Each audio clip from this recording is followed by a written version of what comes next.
Hello, I am Derek Walker. I'm a board member of the Centre for Digital Public Services. After each board meeting, we're going to be taking it in turns to provide a short update of what happened at the meeting. So here goes with my update. It was the first board meeting of our new CEOs, Myra and Harriet. So we were delighted to welcome both of them to the organisation, two fantastic appointments. One of their first tasks has been to help us to clarify the role of CDPS, because the range of work we could get involved in doing is huge. So we want to make sure that our role and focus is clear.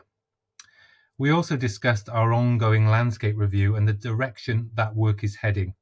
It is now taking a slightly different direction than we initially envisaged, but as a result, we anticipate the development of a really useful strategic tool that will provide us with a framework for taking decisions about what projects we prioritise in future in order to make the biggest impact.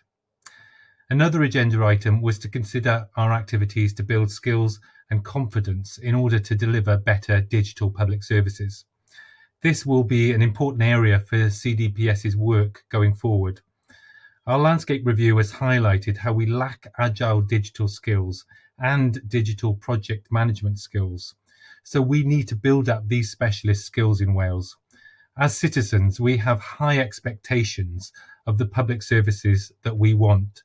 So our public service organisations and employees need the skills to meet these expectations. So that is a very quick snapshot of the board meeting, but you can find out more about our work at the website digitalpublicservices.gov.wales or by following us on Twitter. Thank you. Diolch.